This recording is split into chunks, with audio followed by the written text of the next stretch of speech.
Baik, bismillahirrahmanirrahim. Assalamualaikum warahmatullahi wabarakatuh. Selamat bergabung kepada rekan-rekan yang telah tergabung secara daring di dalam acara diskusi kita pada siang hari ini yang berjudul Tantangan PJ Kepala Daerah terhadap Pembuatan RPJMD. Puji dan syukur kepada Tuhan Yang Maha Esa karena atas ridhonya kita dapat berkumpul di dalam acara pada siang hari ini. Mungkin saya akan memperkenalkan diri terlebih dahulu. Nama saya Mutia Kartika Andalus dan saya akan menjadi MC di acara Tantangan PJ Kepala Daerah terhadap Pembuatan RPJMD yang merupakan bagian dari acara diskusi rutin yang diselenggarakan oleh Indonesian Politic Research and Consultant atau IPRC. Mungkin sebelumnya kita akan menyapa terlebih dahulu kepada para pengisi acara kita pada siang hari ini. Yang pertama yaitu mungkin ada Pak Fahmi Iis Wahyudi sebagai moderator sudah tergabung ya. Lalu juga ada pemantik diskusi kita pada siang hari ini yaitu ada Pak Firman selaku Direktur Eksekutif IPRC, juga sudah tergabung ya Pak. Sebelumnya juga diinfokan bahwa Prof. Muradi berhalangan untuk hadir pada acara siang hari ini karena sedang berada di perjalanan menuju ke Bandung. Lalu untuk narasumber-narasumber kita juga ada Pak Idil Akbar selaku Direktur Operasional dan Data Strategis IPRC, sudah bergabung ya Pak. Lalu ada Pak Zulfikar Arse atau mungkin ya, anggota DPR RI fraksi Golkar juga sudah tergabung bersama kita pada siang hari ini. Dan yang terakhir ada Pak Bof RF Sagala, Kasubdit Perencanaan, Evaluasi, dan Informasi Pembangunan Daerah Wilayah 2. Sudah tergabung ya Pak? Sebelumnya terima kasih kepada seluruh pengisi acara sudah bergabung bersama kami di sini untuk siap sharing knowledge dan juga berdiskusi bersama-sama. Sebelum kita memulai acara, mungkin akan ada sambutan terlebih dahulu dari Direktur Eksekutif IPRC yaitu Pak Firman Manan. Waktu dan tempat dipersilahkan kepada Pak Firman. Terima kasih, Mutia. Sudah terdengar ya suara saya? Halo? Sudah Pak, sudah terdengar Pak. Sudah. Baik, terima kasih. Selamat siang. Assalamualaikum warahmatullahi wabarakatuh. Salam sejahtera untuk kita semua. Pertama-tama saya ingin mengucapkan terima kasih atas kehadiran para narasumber ya dalam kegiatan diskusi rutin Indonesian Politics Research and Consulting. Ada Pak Zulfikar Arse, anggota DPR RI dari fraksi Partai Golkar, lalu kemudian ada Pak Bob RF Sagala, Kasubdit Perencanaan, Evaluasi, dan Informasi Pembangunan Daerah Wilayah 2, Kemendagri.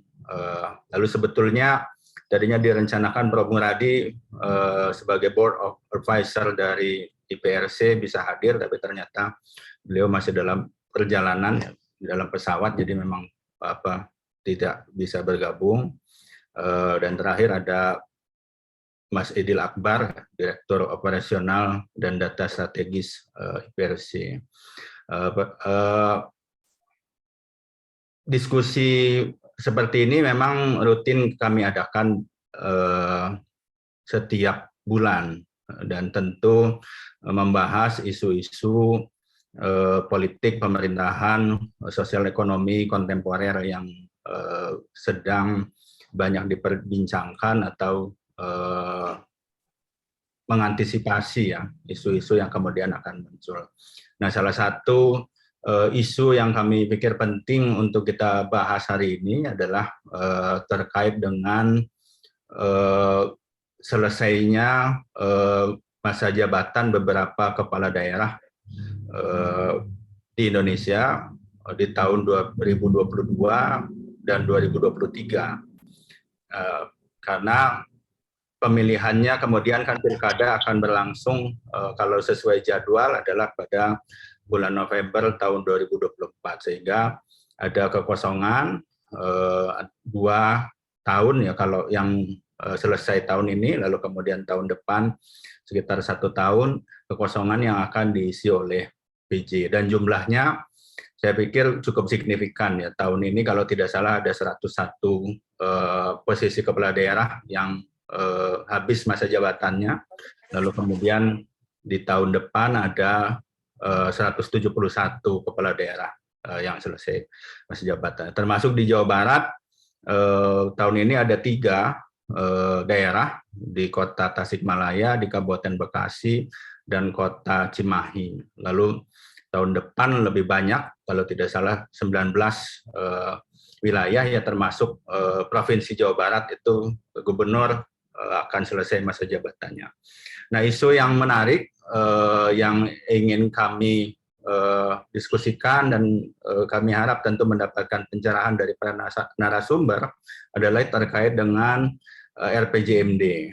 Karena kalau kita mengacu kepada regulasi, begitu kepada undang-undang, RPJMD itu kan dikatakan sebagai penjabaran visi, misi, dan program dari kepala daerah terpilih. Nah, sedangkan untuk tahun ini misalnya, atau tahun depan, ketika posisi itu masih diisi PJ, nah bagaimana sebetulnya proses ya formulasi RPJMD, termasuk kemudian implementasinya. Apa kemudian dokumen yang dijadikan acuan, karena belum ada kepala daerah terpilih, sehingga kemudian tidak ada visi, misi, program dari kepala daerah terpilih yang kemudian dapat diturunkan ke dalam dokumen RPJMD. Lalu yang kedua juga, sejauh mana sebetulnya kewenangan yang dimiliki oleh PJ kepala daerah untuk kemudian terlibat dan memang justru berperan aktif ya, dan berperan penting dalam proses formulasi dan termasuk mengimplementasikan RPJMD itu. Nah, saya pikir hari ini kita memiliki narasumber yang sangat kompeten. Ada Pak Zulfikar Arsi dari DPR, lalu kemudian ada Pak Bob Sagala dari Kemendagri, dan juga Pak Idil Akbar, yang kami harapkan tentu dalam proses diskusi ini bisa memberikan pencerahan. Bagaimana kemudian persoalan ini bisa diantisipasi sehingga kemudian tidak menjadi persoalan, menimbulkan problematika pada saatnya nanti para kepala daerah itu sudah habis masa jabatannya, penyelenggaraan pemerintahan tetap harus berlangsung, tetapi belum ada kepala daerah terpilih berdasarkan pemilu, karena pilkadanya baru dilaksanakan pada tahun 2024. Saya pikir itu beberapa hal yang ingin saya sampaikan. Sekali lagi saya ucapkan terima kasih atas kehadiran para narasumber dan juga para audiens yang hadir hari ini. Besar harapan kami bahwa diskusi ini bisa memberikan kontribusi terhadap bagaimana kita mengantisipasi isu-isu politik pemerintahan ke depan. Terima kasih. Billahi taufiq wal hidayah. Assalamualaikum warahmatullahi wabarakatuh. Saya kembalikan ke Mutia. Waalaikumsalam warahmatullahi wabarakatuh. Terima kasih Pak Firman Manan atas pembukaan atau opening speech-nya. Baik, menarik sekali ya untuk membahas mengenai apakah pejabat kepala daerah masih legitimate dalam ikut masuk dalam pembahasan RPJMD tahun 2022. Dan menarik juga untuk membahas terkait bagaimana tantangan dari pejabat kepala daerah dalam memformulasi atau mengimplementasikan RPJMD yang merupakan visi dan juga misi kepala daerah sebelumnya. Dan hal tersebut sama-sama memicu pertanyaan untuk kita semua di sini, bahwa sebenarnya seberapa jauh kewenangan dari pejabat kepala daerah terpilih dalam pembahasan RPJMD ini. Baik, tanpa berlama-lama, acara ini akan saya serahkan kepada Bapak Moderator, yaitu Pak Fahmi Iswahyudi, yang akan membantu jalannya diskusi pada siang hari ini. Waktu dan tempat saya persilahkan kepada Kang Fahmi.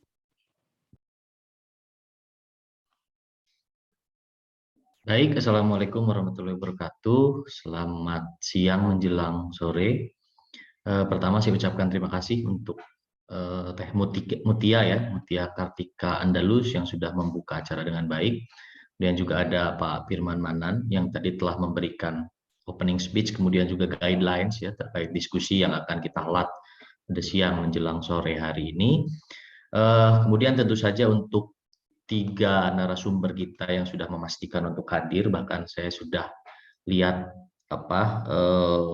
ada di jajaran peserta Zoom kita sore hari ini.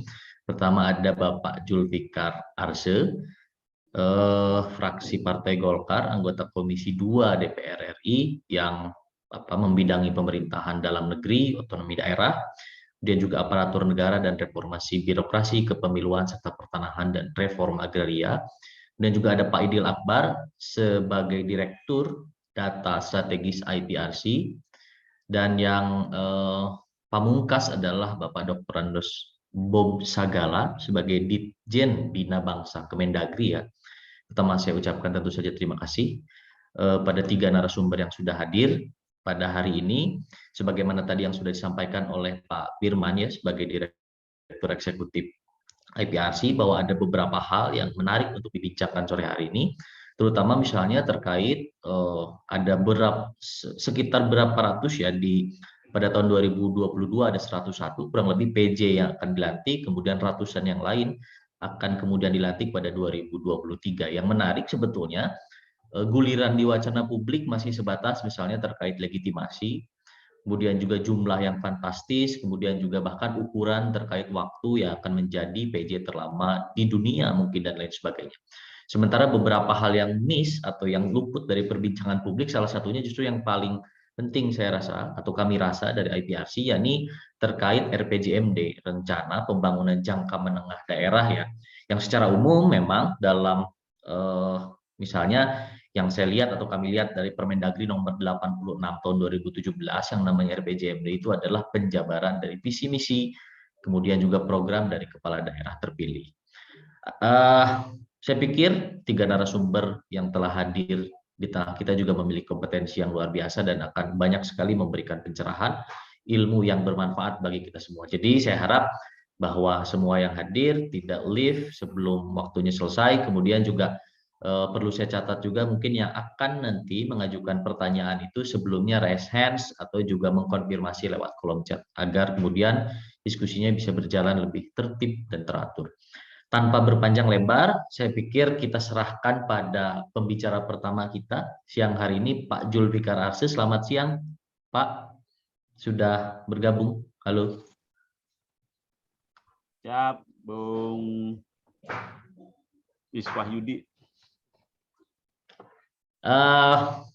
Sesuai misalnya tadi dengan apa yang kami utarakan di awal, Pak, ada terkait misalnya bahwa RPJMD itu adalah misalnya turunan dari visi misi kepala daerah. Nah, pertanyaan menarik mungkin Pak untuk di awal, apakah misalnya ada dua pilihan mungkin yang kemudian mengemuka itu dibuatkan revisi undang-undang atau aturan main yang baru Pak dengan kapasitas Bapak misalnya sebagai legislator untuk mengakomodir kewenangan PJ, atau misalnya dibuat aturan terkait bahwa dimungkinkan membentuk RPJMD sementara sampai kepala daerah definitif terpilih, Pak.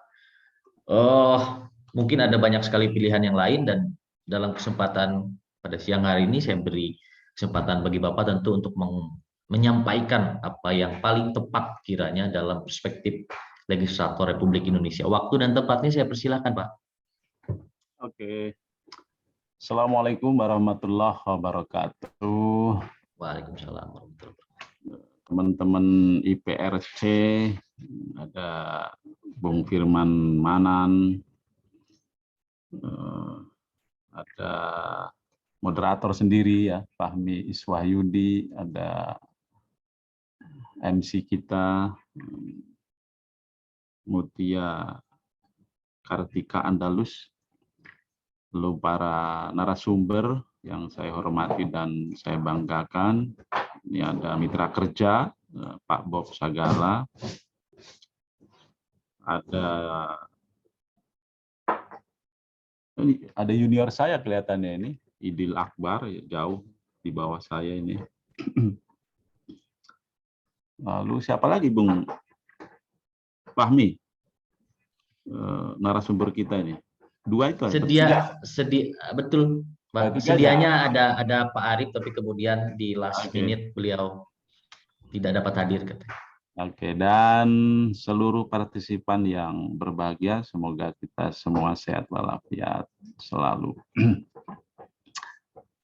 Penjabat ini hadir karena norma di Undang-Undang 10 2016 ya, yang sekarang jadi Undang-Undang 6 2020 ya.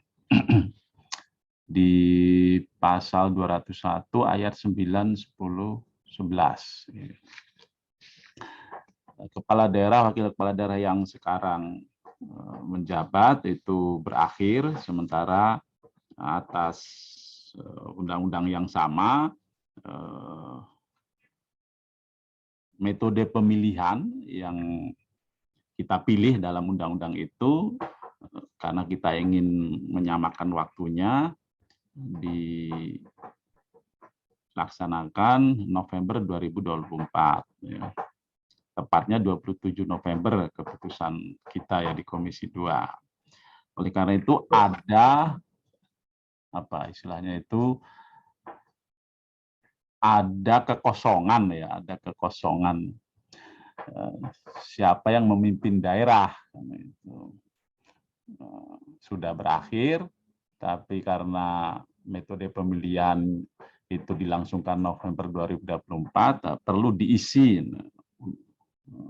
memimpin daerah itu oleh undang-undang, dinyatakan bahwa diisi oleh penjabat. Karena penjabat ini mengisi kekosongan ya, yang sudah berakhir periodisasi kepala daerah, wakil kepala daerah sebelumnya atau yang sekarang gitu ya. Menurut saya itu, fungsi pemerintahan yang dilaksanakan oleh penjabat itu sama dengan yang dilakukan oleh yang dipilih ya. Karena secara garis besar kan pejabat itu ya, kalau nggak ditunjuk ya dipilih kan gitu. Jadi ditunjuk. Fungsi pelayanan tetap, fungsi pemerintahan tetap, fungsi pemberdayaan, pembangunan harus begitu ya. Bahkan saya berani mengatakan ya, penjabat ini karena memang dia ditunjuk untuk mengisi kekosongan,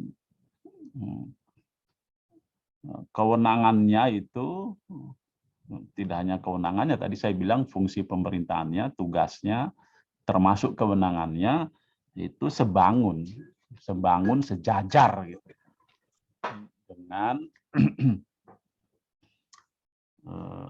yang dipilih gitu ya. Karena ini dia hadir atas perintah undang-undang ya.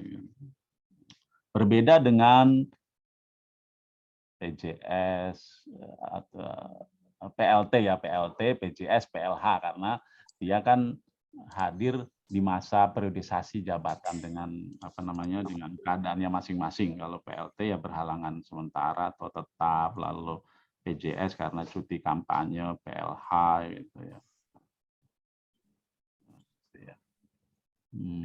Karena masih kosong,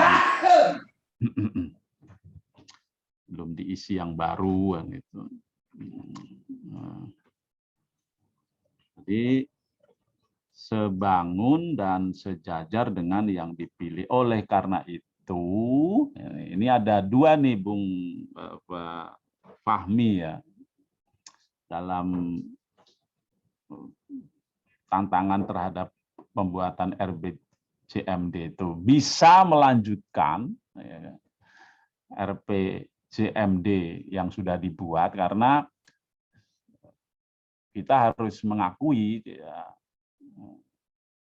RPJMD ini kan ideal, ya kan? Belum tentu 5 tahun itu bisa dilaksanakan semuanya, sepenuhnya. Belum tentu 5 tahun itu semuanya berhasil kan gitu.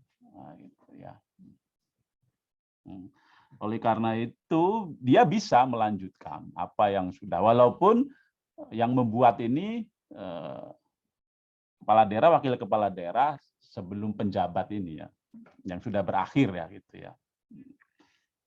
Apalagi kita mengenal dalam pembangunan itu kan istilah keberlanjutan gitu ya, sustainability ya kan. Kalau memang itu baik ya diteruskan, kalau memang itu baik ditingkatkan, kalau memang belum berhasil ya dilaksanakan, kalau masih dicapai sekian ya diteruskan, dicapai itu. Atau yang kedua, karena saya katakan tadi sebangun, sederajat, bahkan bisa sama persis gitu. Ini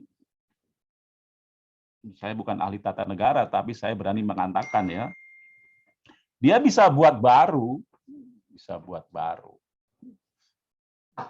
Mungkin buat barunya dalam program dan kegiatannya, tapi dalam prinsipnya atau dalam nilainya itu bisa sama dengan yang lama, tapi bisa jadi kan program dan kegiatannya itu berbeda. Gitu.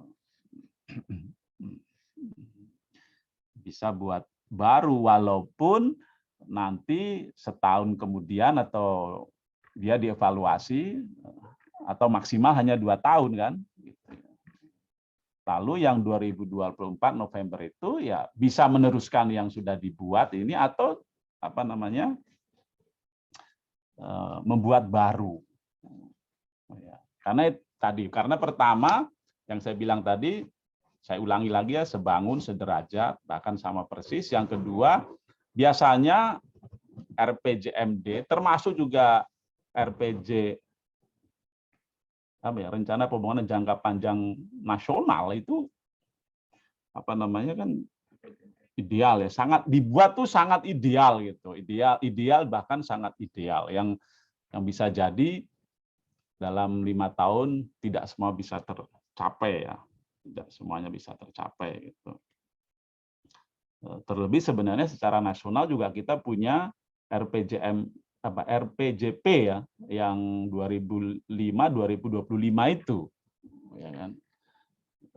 Kalaupun toh katakanlah Bung Fahmi gitu, lo kan ini sudah nggak bisa dilaksanakan karena udah selesai, harus dibuat baru. Tapi kan kita masih punya rencana pembangunan jangka panjang nasional yang 20 tahun itu. Kalaupun nanti penjabat itu tidak buat itu ya kita bisa mengacu ke yang sana, yang lebih long term itu tadi, yang 20 tahun itu. Karena kan antara pusat dan daerah juga perlu ada perlu ada kongruensi kan dalam pembangunan itu, perlu ada kongruensi. Sesungguhnya apa yang dilakukan oleh pusat bisa juga dilakukan daerah, dan apa yang dilakukan oleh daerah bisa mengacu kepada yang sudah ditetapkan pusat. Nah, itu namanya berpemerintahan kita.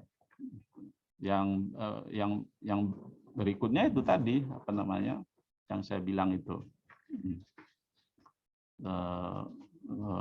dalam pembangunan itu ada prinsip kesinambungan berkelanjutan, sustainable. Itu yang harus dipahami oleh kita semua gitu ya. Dan menurut saya umumnya yang hadir itu kan programnya, kegiatan, tapi semangatnya, lalu nilainya, prinsipnya itu sama. Misalnya begini, kalau di pusat dulu zaman Pak SBY itu kan ada MP3TGAI kan. Menurut saya apa yang dikerjakan oleh Pak Jokowi juga sebagian besar itu dengan istilah yang berbeda. Sekarang istilahnya kan infrastruktur. Itu bukan sebuah rencana yang begitu Pak Jokowi dibuat, itu kan rencana lama sudah itu. Tinggal Pak Jokowi mungkin menambah, memperkuat, atau lebih berani mengeksekusi kan begitu. Nah, di daerah juga mestinya harus berani, harus bisa begitu juga gitu. Ya, misalnya soal soal beasiswa misalnya, atau gratis sekolah, gratis kesehatan, itu kan sebenarnya rencana yang lama itu. Lalu, terutama yang bersifat membangun, yaitu termasuk yang pemberdayaan juga itu rencana lama. Sehingga saya akhiri ya, itu ya tidak ada masalah lah ya. Tantangannya itu lebih kepada sejauh mana 1 tahun 2 tahun ini penjabat itu bisa memanfaatkan, ya kan, bisa memanfaatkan waktu yang tersedia untuk lebih memberikan pelayanan, pengaturan, lalu pemberdayaan dan pembangunan yang bisa langsung mengenai masyarakat dan dirasakan masyarakat. Yang berikutnya tantangannya adalah, kalau menurut saya bukan di RPJMD-nya itu, bukan di pembuatannya ini ya, tapi bagaimana agar penjabat ini memang benar-benar hanya mengurusi fungsi pemerintahan itu, gitu ya. Jangan sampai dia dijadikan atau dijadikan dan menjadi, ini kebetulan ada dari Kemendagri ya kan, Pak Bob Sagala ini, alat pemenangan, gitu ya. Siapapun lah alat pemenangan, paslon, caleg, gitu ya, person, ya caleg lah, paslon, gitu ya.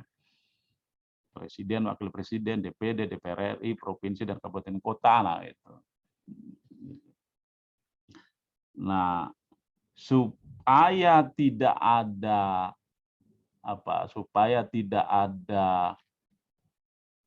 menurut saya itu mungkin kebingungan, atau supaya ada kepastian penjabat ini, maka saya sudah berulang kali ini kalau diskusi soal ini bicara, hadirkanlah peraturan pemerintah soal penjabat ini.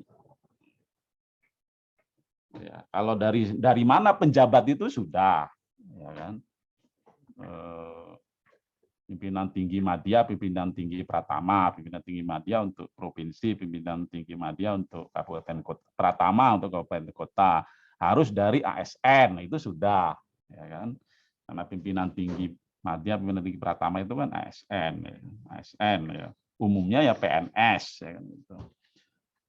Lalu ada undang-undang ASN, kita ada PP 11 2017 tentang manajemen PNS, yaitu ya, TNI Polri boleh, tapi mereka sudah menjadi pimpinan tinggi madya dan pimpinan tinggi madya, karena kalau TNI Polri kan harus di provinsi, kalau kabupaten kota kan tidak bisa menjadi pimpinan tinggi pratama. Ya. Saya kira itu, Bung Fahmi Iswahyudi. Saya kembalikan ke Anda. Terima kasih. Wassalamualaikum warahmatullahi wabarakatuh. Waalaikumsalam warahmatullahi wabarakatuh. Menarik, Pak Jul ya, tanpa berusaha menyimpulkan, tadi yang saya tangkap ada 3 poin penting. Misalnya bahwa PJ itu bisa melanjutkan RPJMD yang telah dibuat oleh kepala daerah sebelumnya, karena dengan asumsi misalnya bahwa ya belum tentu seluruh target dari RPJMD itu tercapai. Karena pada umumnya RPJMD itu dibentuk dengan sangat ideal. Kemudian yang kedua itu ada bahwa PJ dapat membuat atau terlibat dalam penyusunan RPJMD yang baru, dan opsi yang ketiga yang ditawarkan itu terkait misalnya menyesuaikan dengan rencana pembangunan jangka panjang nasional yang durasinya, intervalnya tentu lebih panjang ya, kurang lebih 20 tahun. Itu yang mungkin bisa kami tangkap dari banyak sekali tadi yang disampaikan oleh Pak Jul. Terima kasih Pak Jul, mudah-mudahan masih tetap bersama kami di tengah kesibukannya yang tentu sangat padat. Sekarang kita masuk pada narasumber atau pemateri selanjutnya. Di tengah-tengah kita sudah ada, mungkin sebelum nanti ke Pak Bob Sagala ya, yang akan membelejeti secara terperinci terkait tata aturan misalnya, terkait aturan hukum dan seterusnya terkait penyusunan RPJMD. Kita sebelumnya akan mendengar terlebih dahulu misalnya pemaparan dari kacamata pengamat, peneliti, yang dalam hal ini adalah Direktur Operasional sekaligus juga Data Strategis IPRC. Beliau adalah Mas Idil Akbar. Sudah On, Mas Idil. Siap. Sudah. Silakan Mas. Mungkin bisa memberikan perspektif atau pandangan dari kacamata peneliti pengamat terkait ya, konteks penyusunan RPJMD ya pasca PJ itu dilantik. Baik. Silakan Mas. Baik, terima kasih sebelumnya. Assalamualaikum warahmatullahi wabarakatuh. Selamat Waalaikumsalam. siang dan salam sejahtera untuk semua. Yang saya hormati, tentu saja ini senior saya, abang saya, Bang Zulfikar Arse. Ini luar biasa. Terakhir kita ketemu berapa tahun yang lalu, Bang. Tapi mungkin abang nggak begitu kenal lagi. Gitu, tapi ya. Lalu kemudian ada Pak Bob Sugala dari Kemendagri. Selamat ketemu Pak Bob. Lalu kemudian juga tentu saja Direktur Eksekutif IPRC Pak Firman Anan, kami dan teman-teman lain di IPRC dan para peserta ya dalam webinar ini. Jadi tadi saya sedikit menyimak apa yang disampaikan oleh Bang Zul tadi soal sejauh mana kemudian para kepala daerah, para penjabat kepala daerah nantinya bisa terhubung secara langsung ya dengan daerah melalui RPJMD. Yang tentu saja kalau kita simak secara luas tentu ada positif dan negatif dan tentu juga terkait dengan persoalan hukum yang kemudian muncul di dalamnya. Saya minta izin untuk menyampaikan sedikit poin-poin saja ya mengenai soal ini supaya mungkin sedikit lebih terarah lah bagaimana kemudian para penjabat daerah ini terhadap RPJMD. Dan tapi saya fokus sebenarnya tidak melulu soal RPJMD karena kaitan terutama kalau kita kemudian menyimak Undang-Undang 10 tahun 2016 kaitan dengan pilkada itu tidak secara langsung kaitannya dengan soal RPJMD, tetapi kaitannya dengan bagaimana para penjabat daerah itu yang memang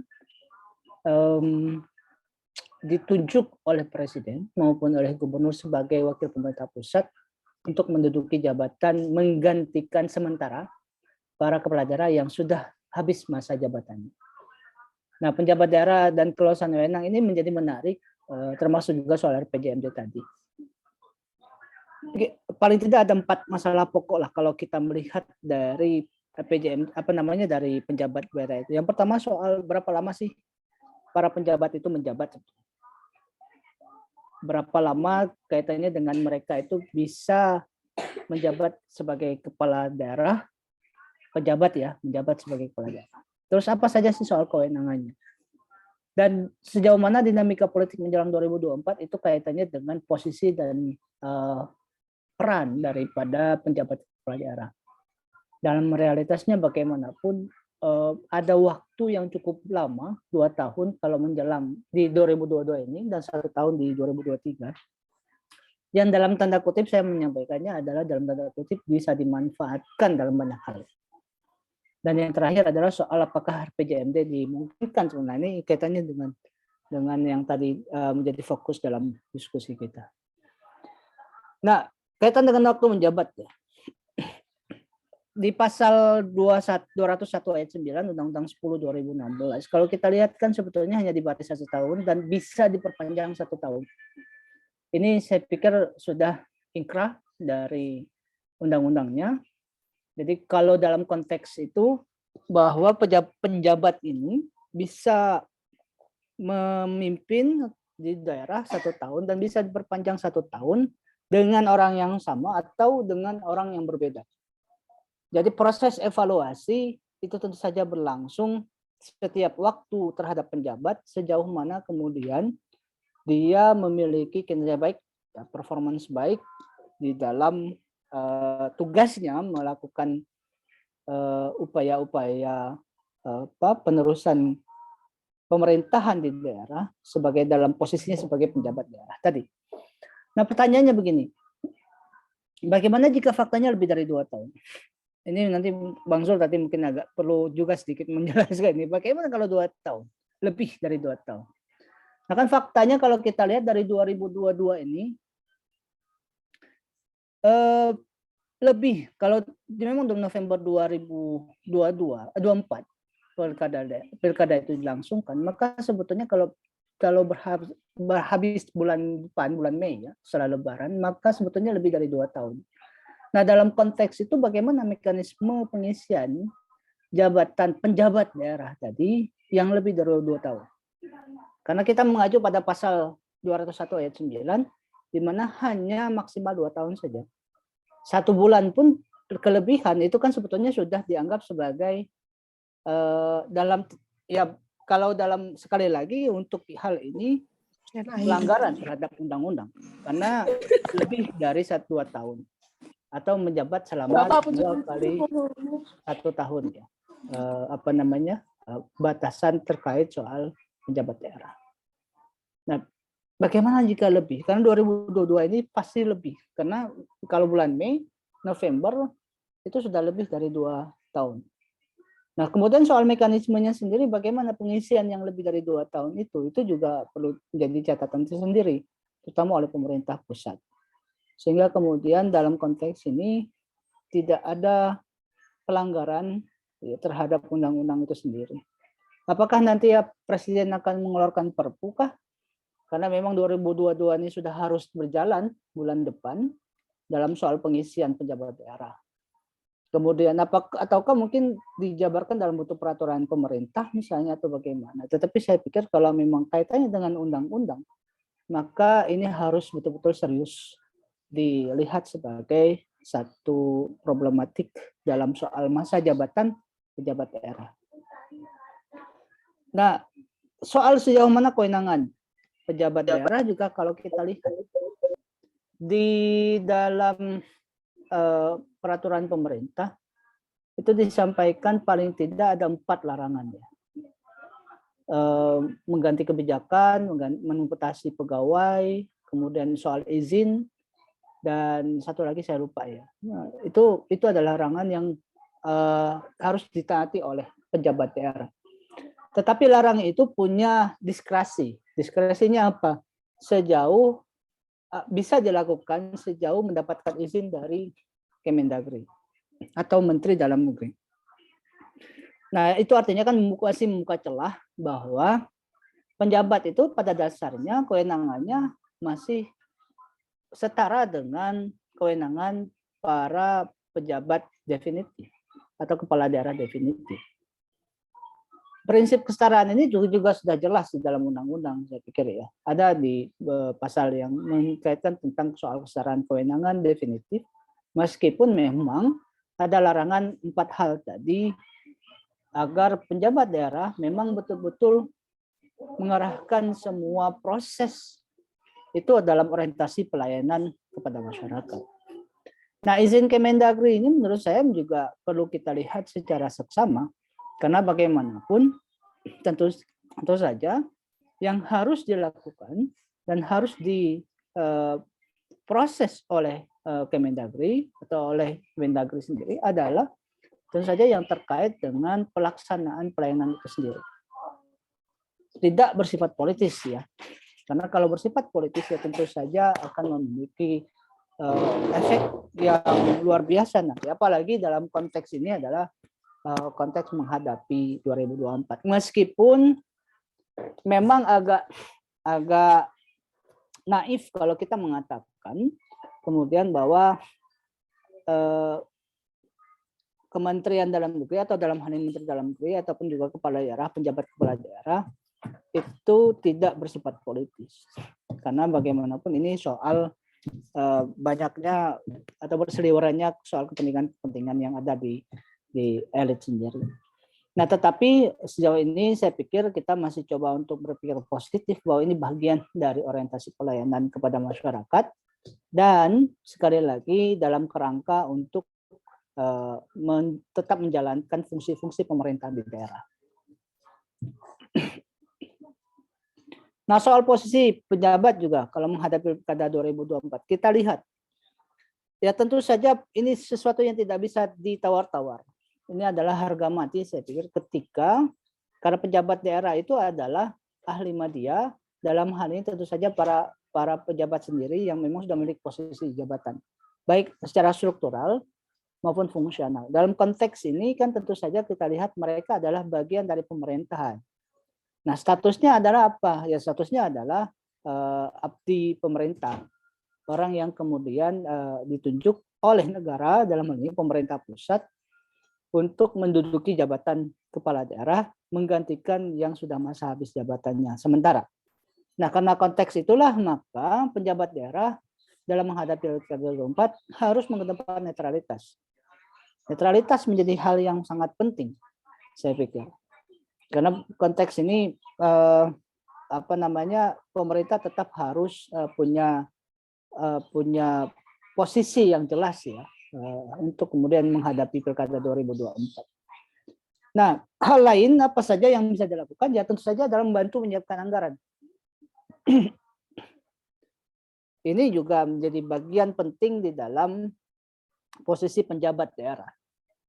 Mereka harus siap untuk kemudian menyediakan anggarannya, terutama untuk Pilkada 2024. Yang tentu saja tetap berjalan pada posisi 2022, 2023, 2023 ke 2024 itu tetap ada berjalan juga anggaran-anggaran daerah lainnya. Tetapi dalam konteks ini saya pikir menyiapkan anggaran juga menjadi salah satu yang perlu dilaksanakan. Nah, yang ketiga mengkampanyekan keikutsertaan publik di Pilkada 2024. Jadi mereka juga tetap menjadi sosok yang penting untuk kemudian mengkampanyekan keikutsertaan publik 2024. Jadi kampanye-kampanye yang mengharapkan masyarakat ikut terlibat dalam pilkada, kemudian memilih, kemudian membuat menyertakan satu pilihan politik mereka dan sebagainya, yaitu semuanya adalah bagian dari penjabat daerah tadi, mengkampanyekan keikutsertaan yang besar kepada publik untuk mereka menggunakan hak pilih mereka di 2024. Nah, yang terakhir tentu saja adalah soal fokus pada pelayanan dan juga menjaga kondusivitas. Ini hal-hal yang pada dasarnya memang ada dalam posisi penjabat daerah. Nah, ini yang kemudian juga terakhir menjadi diskusi kita. Saya pikir memang perlu kita lihat secara seksama ya soal apakah penjabat daerah ini memang punya hak, punya kewenangan untuk membuat RPJMD. Kalau saya mengatakan, dan saya sudah coba baca dari undang-undang dan peraturannya, mohon maaf kalau juga salah, nanti mungkin Pak Bob Sugala bisa mengklarifikasi soal ini. Tetapi sejauh yang saya baca, kewenangan itu tidak ada. Tidak ada bagi pejabat daerah itu untuk membuat RPJMD. Nah, ini problematik sebetulnya. Memang sampai disampaikan oleh IPRD juga sebelumnya mengatakan di surat bahwa ini menjadi problematik karena bagaimanapun proses pemerintahan di daerah itu juga salah satunya berdasarkan pada perencanaan jangka menengah daerah. Tapi problem juga adalah bahwa RPJMD itu hanya berlaku selama 5 tahun dan melekat pada pada hak dan kewenangan kepala daerah definitif. Dan undang-undang itu tidak mengatakan bahwa ada hak dan kewenangan pejabat daerah untuk membuat RPJMD. Nah, saya pikir ini juga perlu kita lihat ya secara lebih luas. Mudah-mudahan kalau memang saya ada miss membacanya dari peraturan itu bisa diklarifikasi nanti. Nah, tetapi ada satu celah tadi bahwa ada izin menteri tadi ya, izin menteri itu terkait soal larangan penjabat kepala daerah. Tetapi dalam aturannya juga izin menteri itu tidak dalam konteks pembuatan RPJMD. Memang celah ada, boleh membuat kebijakan selama izin menteri ada, boleh memutasi pegawai, boleh merubah atau meratifikasi izin yang sudah dikeluarkan oleh bupati sebelumnya atau kepala daerah sebelumnya dan sebagainya, tetapi tidak secara langsung mengatakan bahwa penjabat daerah itu memiliki kewenangan membuat RPJMD selama ada izin menteri. Nah, ini kan sebetulnya agak interpretatif memang. Tetapi apakah soal kebijakan itu bagian dari RPJMD? Saya pikir perlu kita diskusikan lebih lanjut soal ini, ya. Karena ini memang interpretatif. Tetapi kalau saya sih secara pribadi menangkap bahwa itu kebijakan yang dimaksud bukanlah kebijakan yang membuat RPJMD, tapi kebijakan yang bersifat kebijakan pelayanan publik, kebijakan-kebijakan yang terkait soal fungsi-fungsi pemerintah di daerah dan sebagainya, tetapi tidak dalam konteks SPJMD. Nah, sejauh itu izin menteri pun tidak dalam konteks itu. Jadi ini adalah satu hal yang menurut saya juga perlu dipikirkan bersama. Nah, dalam kaitan dengan itu tadi, maka memaksimalkan fungsi pelayanan dan kesejahteraan menjadi harga mati, harga pokok yang memang harus dilakukan oleh kepala daerah. Nah, tetapi mereka juga bisa membangun komunikasi intensif ya dengan DPRD, terutama untuk membuat arah kebijakan daerah. Nah, ini yang perlu dilakukan menurut saya. Karena di dalam konteks tidak memberi kewenangan kepada PJMD, maka penjabat daerah itu kemudian bisa melakukan komunikasi dengan DPRD, lalu membuat satu kesepakatan bersama bagaimana membuat arah kebijakan daerah selama periodisasi pergantian kepala daerah diganti sementara oleh penjabat daerah. Itu bisa dilakukan, ya saya pikir ada, karena memang salah satu yang pernah dilakukan oleh Mendagri yang lama Pak Cahyokumolo pada waktu 2015 yang lalu atau 2016 yang lalu mengatakan bahwa salah satu yang menjadi instruksi Kemendagri waktu itu, Menteri Dalam Negeri waktu itu adalah membangun komunikasi membangun komunikasi intensif dengan DPRD supaya ada kesamaan visi dan misi terhadap daerah dalam memberikan pelayanan dan kesejahteraan kepada masyarakat. Nah, saya pikir ini juga menjadi salah satu yang bisa ditempuh oleh penjabat daerah. Nah, yang terakhir, saya pikir ini juga menjadi hal yang menarik. Tadi sempat disinggung oleh Bang Zul. Saya pikir perlu dibuat Perpu segera ini. Mungkin pemerintah bisa menggunakan dalam bentuk Perpu ya, untuk mengisi kekosongan bagian-bagian yang memang sekali lagi tidak diatur di dalam undang-undang terkait soal kewenangan penjabat daerah ini. Karena dalam undang-undang 10 2016 dan dibarukan kemudian undang-undang 2020 yang lalu, itu tidak ada yang mengatur soal kewenangan, bagaimana kekuasaan itu pemerintahan itu dijalankan dan sebagainya. Paling untuk menjadi guidance yang nanti akan diturunkan dalam bentuk peraturan pemerintah atau presiden. Saya pikir itu ya yang bisa saya sampaikan. Bang Fahmi ya. Mungkin nanti kita bisa diskusi yang lebih lanjut. Mudah-mudahan ada insight yang bisa kita dapatkan dari teman-teman lainnya juga. Terima kasih. Assalamualaikum warahmatullahi wabarakatuh.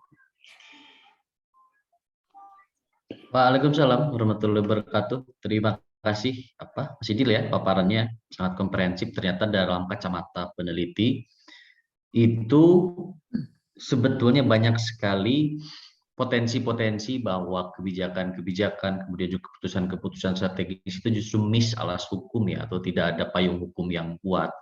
Termasuk misalnya tadi soal di highlight ya soal kewenangan PJ ya Mas ya, di PP nomor 49 tahun 2008 ya hanya 4 hal yang tidak boleh dilakukan, termasuk mutasi pegawai dan membuat kebijakan misalnya tentang pemekaran daerah bertentangan dengan kebijakan pejabat sebelumnya dan seterusnya.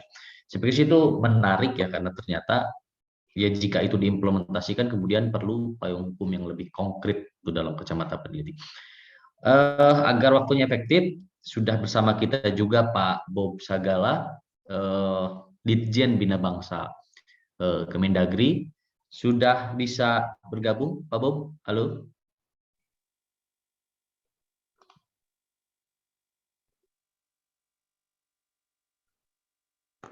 Belum muncul suaranya, Pak.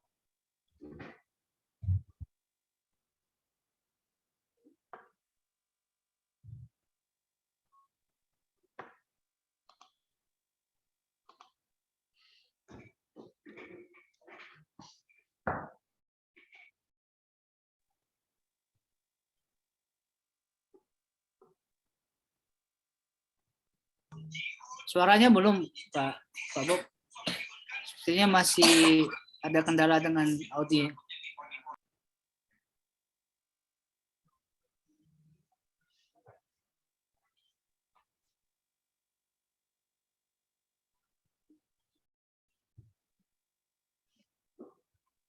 Belum muncul, Pak, suaranya, Pak.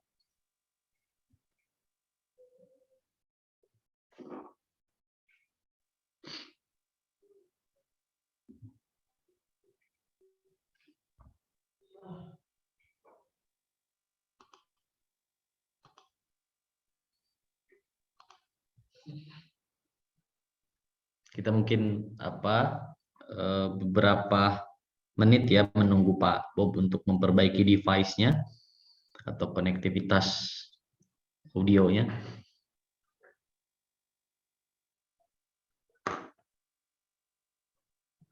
Sambil menunggu mungkin jika ada. Sudah terdengar, Pak?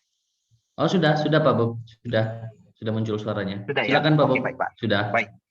Baik, makasih, baik. Assalamualaikum warahmatullahi wabarakatuh. Selamat sore. Yang terhormat nih abang kami Bang Julfikar nih. Makasih Bang, izin Bang kami nambahi Bang. Ini mewakili Pak Menteri Bang, nggak bisa Bang, mohon maaf Bang, kami diperintahkan juga Pak Dirjen tadi. Izin Bang. Ketepatan memang kami yang diperintahkan untuk mengurusin RPJMD. Yang terhormat Pak Agni Wahyudi, ini Bang Idil Akbar nih, dan teman-teman yang hadir pada saat ini dari IPFC ya. Terima kasih ya atas undangannya kepada Kemendagri. Yang tentu saja kami perlu masukan-masukan dalam mengeluarkan kebijakan terkait dengan pemerintahan daerah yang mungkin salah satu merupakan tugas dari Kemendagri. Izin materi kami sudah ada sudah kami silakan atau saya sendiri? Sudah Pak, sedang diproses oleh bagian admin. Nah, sudah muncul Pak. Oke, ya. Silakan. Baik. Teman-teman, Bapak Ibu sekalian, ini izin Bang Julfikar nih, kami mungkin sekedar mau mengantar dulu sebelum kita kemana-mana ya, cara fraksi tadi sudah, karena tadi Bang Ida juga sudah ngasih masukan-masukan. Pertama, lanjut, next saja. Saya mungkin singkat-singkat aja, nggak panjang-panjang ya. Intinya, pembangunan daerah, karena saya dari Bangda, saya ketepatan yang diperintahkan untuk menyusun kebijakan ini kaitan dengan masa jabatan kepala daerah berakhir tahun 2022, 2023, bahkan nanti ada 2024. Jadi sebelum kami bicara substansi kaitan dengan kepala daerah, saya ingin menyampaikan sedikit tentang perencanaan pembangunan daerah. Karena RPJMD itu berbicara perencanaan pembangunan daerah. Pertama, perencanaan pembangunan daerah itu adalah merupakan dari perencanaan pembangunan nasional, poinnya.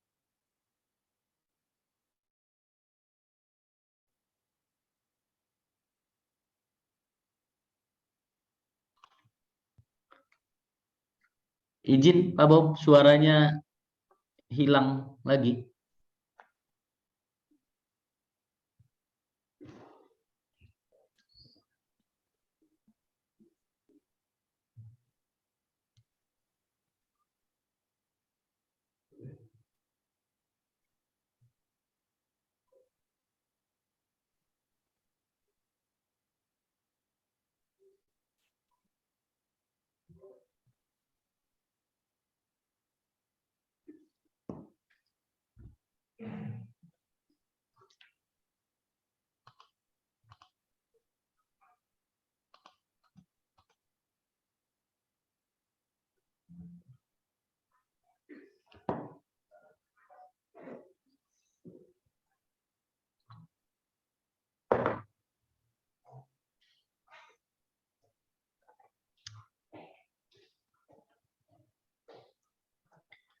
Terus sambil menunggu Pak Bob memperbaiki audionya, barangkali ada teman-teman audiens peserta webinar hari ini yang akan mengajukan pertanyaan. Silakan cantumkan di kolom chat ya, agar nanti bisa diberikan kesempatan. Mungkin jika ada waktunya nanti bisa secara langsung menyampaikan, tapi jika waktunya terbatas nanti bisa dibacakan oleh mungkin saya sendiri ya, pada beberapa narasumber yang hadir pada sore hari ini. Jadi silakan bagi yang akan bertanya, terlebih dulu mungkin bisa dicantumkan di kolom chat ya. Izin suara saya terdengar, Pak? Oh, sudah Pak, sudah ada. Ya, saya pinjam teman ya, nggak apa-apa ya. Silakan Pak, dilanjut Pak. Izin ya, saya lanjut lagi ya. Silakan Pak. Device orang nih, saya laptopnya. Pertama, poin kami adalah pembangunan daerah, perencanaan pembangunan daerah merupakan bagian dari perencanaan pembangunan nasional. Intinya, perencanaan pembangunan daerah harus sinkron dengan perencanaan pembangunan nasional. Next saja. Next. Karena target-target pembangunan nasional, salah satu kontribusinya itu dari pembangunan daerah. Jadi memang harus sinkron. Jadi, dan ketepatan sesuai dengan Undang-Undang 23, pembangunan daerah itu merupakan bagian dari pembinaan Kemendagri. Karena Kemendagri itu ada 10 kewenangan Kemendagri dalam melakukan pembinaan kepada daerah. Salah satunya adalah pembangunan daerah. Jadi kami dari Kemendagri, tepatnya dari Dirjen Bapeda, diminta untuk melakukan pembinaan kepada daerah dalam menyusun perencanaan pembangunannya. Oke, next saja. Kemudian saya mau poinnya aja. Perencanaan pembangunan daerah itu intinya adalah kinerja. Endingnya adalah kinerja. Bukan anggaran. Banyak yang salah persepsi. Kami poin tekan, kami sini. Kami menekankan kepada pembangunan perencanaan pembangunan daerah. Endingnya adalah kinerja. Jadi apa yang akan diwujudkan oleh suatu daerah sekian tahun ke depan. Ya kalau 5 RPJMD itu 5 tahunan. Kalau tadi yang disampaikan oleh Bang Julfikar, RPJP 20 tahunan. Nah, di daerah ada namanya RPJPD 20 tahunan. Daerah harus membayangkan 20 tahun ke depan daerah itu mau jadi apa. Jadi kan tahun ini akan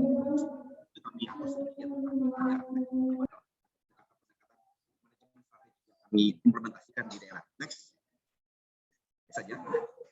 Intinya perencanaan pembangunan daerah tidak sama dengan perencanaan penganggaran. Next saja. Saya mungkin tidak intinya karena saya akan kami menggunakan prinsip manajemen strategik di daerah dalam perencanaan pembangunan daerah. Kami mempertimbangkan resource yang dimiliki daerah, kami mengarahkan daerah mengerjakan apa, dia harus ada output apa, mengukur outcome dan impact-nya. Kira-kira demikian. Saya nggak usah coba sana. Next saja. Nah, mulai sedikit teknis.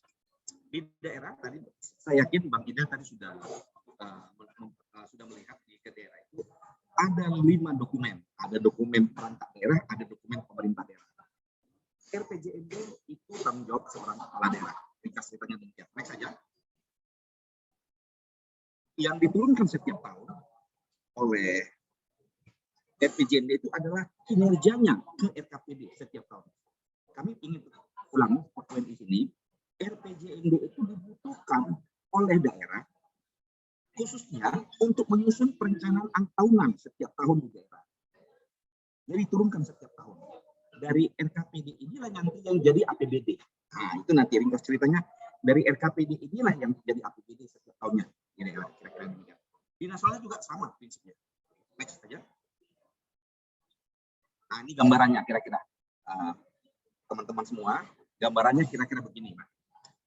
Dokrendah itu bekerja dari RPJPD sampai ada RPJMD, ada RKPD. Di sisi lain ada Rensa, ada Renja untuk perangkat daerah. Khusus di daerah ada namanya mekanisme KUA PPS. Ini nggak ada di nasional, hanya ada di daerah. Namanya KUA PPS. Nah, ini hanya ada di daerah. Jadi ketika kepala daerah menyusun RKPD berdasarkan RPJMD-nya, sebelum membahas kepada APBD ada namanya mekanisme KUA PPS. Itu hanya ada di daerah. Nah, inilah dokumen daerah di bawah, cara di bawah. Oke, lanjut. Setidaknya poin itu adalah menggambarkan RPJMD itu di daerah. Karena untuk menyusun RKPD butuh RPJMD, kata demikian. Nah, selanjutnya kami mau gambarkan, nah di daerah itu, di RPJMD itu, kinerja yang dipertanggungjawabkan seorang kepala daerah itu namanya adalah kinerja organisasi mencapai sasaran tujuan. Nah, ketika Pak Gubernur atau Ibu Gubernur punya janji politik atau seorang kepala daerah, nah itu akan disebut dengan kinerja capaian sasaran tujuan. Apa yang dijanjikannya ada penilaiannya. Nanti, sedangkan di sisi lain, di luar janji politik seorang kepala daerah, dia juga harus bertanggung jawab mengembangkan keotonomian suatu daerah. Nah, nanti kita lihat. Next saja, next. Nah, ini dia. Sekalian, ini dia. Kalau namanya untuk kaitan dengan janji politiknya itu akan diukur dengan IKU namanya, indikator kinerja utama. Itu namanya yang seorang kepala daerah mempertanggungjawabkan IKU-nya, janji politiknya akan diukur dengan IKU. Di sisi lain, selain janji politik, seorang kepala daerah harus juga menyusun perencanaan target kinerja perkembangan keotonomian suatu daerah. Itu diukur dengan namanya IKD, indikator kinerja daerah. Saya yakin Bang Idil sudah memahami RPJMD. Di IKD itu nanti terdiri dari indikator makro, Bang Idil. Indikator makro itu kemiskinan, pertumbuhan ekonomi, tingkat pengangguran terbuka, dan sebagainya. Ya, kira-kira demikianlah yang disebut dengan RPJMD, Bapak Ibu sekalian. Next saja. Oke, tadi ini sudah dibahas panjang lebar oleh Bang Jovika sama Bang Idil. Next saja. Bahwasanya ada Undang-Undang 10 tahun 2016 akan ditunjuk para penjabat yang bagi daerah yang jabatan jabatannya berakhir di tahun 2022 dan 2023. Next saja. Ini data yang kami peroleh. Untuk yang berakhir tahun 2022 itu ada 101 daerah. Nih, kalau provinsi ada 7. Nanti hanya satu sedikit yang nggak beda, nanti khusus Jogja nanti yang nomor 2. Yang Jogja itu nggak ada nanti pakai penjabat. Itu Bang Jovika udah daerah wilayah Bang Jovika itu khusus Jogja ya, karena ada undang-undang keistimewaan Jogja. Oke, ya sebagian sudah nih tergambar. 2023 ada, waduh ini salah, 117. Ya 117. 2024 53. Ini datanya yang kami peroleh. Sayangnya hari ini teman-teman dari Dirjen Odah tidak hadir. Yang sebenarnya yang familiar hal ini adalah teman-teman Dirjen Odah. Oke, next saja. Ini masa-masa jabatannya yang akan berakhir 2022 provinsi bulan Mei, nanti ada sekitar ya, ini datanya kami peroleh. Data yang kami peroleh dari Dirjen Odah. Next saja. Tadi yang disampaikan Bang Idil, ini permasalahannya. Yang disebut RPJMD itu adalah penjabaran visi misi. Pertanyaannya, apakah seorang MPD ada visi misi? Tidak, karena dia tidak ada melalui pemilihan, dia hanya penunjukan. Disampaikan oleh Bang Jovika tadi. Oleh karena itu, tidaklah, setidaknya dari sekarang undang-undang yang ada sekarang, regulasi yang ada sekarang, tidak ada kewenangan seorang RP, seorang kepala daerah menyusun RPJMD. Nah, ini kami laporkan kepada teman-teman sekalian, pada Bang Jovika, Bang Idil, ini kondisinya tidak mungkin kita minta kepada seorang penjabat menyusun RPJMD karena nggak sesuai dengan amanat undang-undang. Pasti tabrakan dengan undang-undang. Karena dia ditunjuk. Tadi Bang Idil sudah menceritakan bisa ditunjuk setahun, bisa diperpanjang, tapi tidak ada jaminan juga dalam setahun itu dia tetap pejabat, bisa saja diganti. Ini kan tidak menutup kemungkinan juga, kira-kira. Setidaknya dari pengalaman yang sama ini ada pejabat yang tiba-tiba diganti di tengah jalan dengan berbagai alasan. Kira-kira demikian. Jadi kalau dibuat RPJMD, siapa yang akan bertanggung jawab dengan janji politik ya, namanya IKU itu nanti? Itu nggak ada. IKU pribadinya nggak ada. Nah, kira-kira demikian. Janji politik kan nggak ada, tidak perlu ada IKU-nya. Kira-kira demikian. Teman-teman kami lakukan. Ringkas cerita, RPJMD tidaklah mungkin bagi kami, setidaknya dengan regulasi yang ada ini akan disusun oleh seorang penjabat. Itu poinnya. Kecuali tadi usulan Bang Idil tiba-tiba kita keluarkan perpu. Nah, itu lain cerita ya. Tapi setidaknya dengan regulasi sekarang, ya, tidak ada dasar kita memerintahkan seorang pejabat untuk menyusun RPJMD. Melihat hal yang demikian, next saja next, melihat hal demikian. Dan di sisi lain ada kebutuhan. Ini kami laporkan kepada teman-teman semuanya. Dalam prinsip manajemen perencanaan, perencanaan itu disusun N-2 dari tahun perencanaan. Jadi gini, tahun 2023 itu sudah disusun tahun 2021, tepatnya Desember 2021 sudah mulai menyusun perencanaan 2023. Jadi kami laporkan pada ini. Oleh karena itu ada kebutuhan mendesak kepada Kemendagri sebagai pembina umum otonomi daerah. Salah satunya adalah kaitan dengan pembangunan daerah. Next. Kami mengadakan beberapa kali next ya. Next saja. Ini poinnya adalah mengatakan RKPD itu yang akan disusun tahun 2023 harus mulai disusun di tahun 2021. Padahal kepala daerahnya itu berakhir jabatannya tahun 2022, RPJMD 2022. Untuk menyusun RKPD 2023 itu dibutuhkan dasar hukum bagi seorang daerah menyusun RKPD dengan dasar hukum yang apa? Karena nggak punya RPJMD. Ini masalah. Kami mengadakan pertemuan dengan daerah memberikan masukan. Salah satunya meminta kepada Kemendagri membuat kebijakan terhadap kondisi yang demikian. Dan Kemendagri ya istilahnya mungkin saya salah ya, mungkin nanti Bang Idil mengkoreksi saya, menggunakan diskresinya menerbitkan satu regulasi. Satu sisi tidak ada aturan yang jelas mengaturnya, satu sisi ada kebutuhan mendesak, maka Kemendagri buatkan kebijakan. Next. Kemendagri akhirnya menerbitkan namanya Inmendagri 70 tahun 2021. Kami laporkan pada Bapak Ibu sekalian, sudah diterbitkan Kemendagri Inmendagri 70 tahun 2021. Ini sifatnya mengantisipasi. Karena memang disampaikan Pak Ida tadi, tidak ada regulasi. Apakah harus keluar Perpu? Sampai dengan Desember 2021 tidak ada gejala-gejala atau Perpu itu. Maka Kemendagri mengeluarkan Inmendagri, Instruksi Menteri Dalam Negeri nomor 70 tahun 2021 yang ditandatangani kalau nggak salah ya, tanggal 30 atau 31 Desember tahun 2021 untuk melihat kondisi yang ada. Next, yang isinya next, meminta kepala daerah yang berakhir di tahun 2022. Tapi contoh Pak PKI, Pak Anies berakhir di tahun 2022 Oktober. Jadi ada 101 di daerah diminta untuk menyusun RPD. RPD ini sejenis dokumen perencanaan menengah. Dia itu betul-betul hal baru, kebijakan bukan RPJMD, tetapi dia dokumen menengah juga. Ya, dianggap kebijakan apalah Mendagri lah, diskresinya Pak Menteri Dalam Negeri sebagai pejabat administrasi publik. Inilah pengganti RPJMD sementara waktu. Kami laporkan pada setelah. Inmendagri ini hanya diperuntukkan kepada daerah yang berakhir di tahun 2022. Sedangkan daerah yang kepala daerahnya berakhir di tahun 2023 dan 2024 nanti akan diatur lebih lanjut dengan bicara. Entah nanti tiba-tiba keluar Perpu atau bagaimana, setidaknya belum ada. Jika memang tidak ada peraturan lain, nanti mungkin akan lanjut lagi Inmendagri selanjutnya atau bagaimana, kami belum bisa menyimpulkan.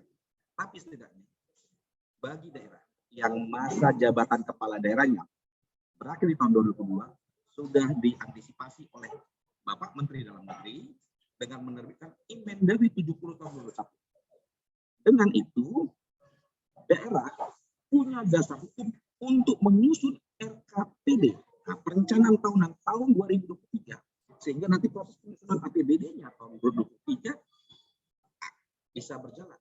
Istilah tadi istilah Bang Idil tadi, fungsi pelayanan, mengutamakan fungsi pelayanan yang kerjaan. Jadi istilah kami ketika menjaga kesinambungan pembangunan daerah. Jadi kami minta kepada gubernur yang sekarang sedang menjabat sekarang. Tadi istilah tadi Bang Zulfikar, Bang Jupika sudah menyampaikan, selama kepala daerah yang menjabat di 2017 dan 2022, kan kalau boleh jujur kita mengatakan banyak yang terganggu masa jabatannya ya selama pandemi COVID-19. Mungkin banyak target-target yang belum terlaksana dengan baik karena pandemi. Maka di sini kesempatan, walaupun bukan beliau melaksanakan, tapi beliau bisa memasukkan dalam satu dokumen yang disebut dengan RPD, Rencana Pembangunan Daerah, yang periodisasinya itu adalah 2023 sampai 2026. Next saja, next. Nah, jadi kami mintakan kepada kepala daerah yang jabatan berakhir tahun 2022 agar menyusun dokumen perencanaan pembangunan menengah daerah tahun 2023-2026 yang selanjutnya disebut sebagai Rencana Pembangunan Daerah, yang disebut istilahnya RPD ya, RPBD tahun 2023-2026.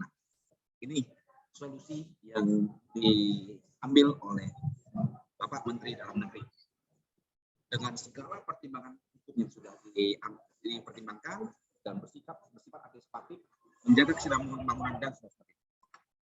Di sisi lain, kan juga memerintahkan di Mendagri itu juga memerintahkan perangkat daerah menyusun perangkat daerah periodisasi 2023-2026. Hanya saja kami lakukan ada perbedaan antara RPJMD dengan Renstra. RPJMD dengan RPD yang disusun tahun 2023-2024, yaitu penetapannya itu kalau RPJMD itu berdasarkan perda, tetapi kali ini RPD ini cukup berdasarkan ditetapkan dengan perkada. Itu saja bedanya. Kali ini juga sudah kami konsultasikan dengan DPD kepada daerah DPD yang 100 daerah, ada berapa sedikit kami DPD untuk mendiskusikan hal ini.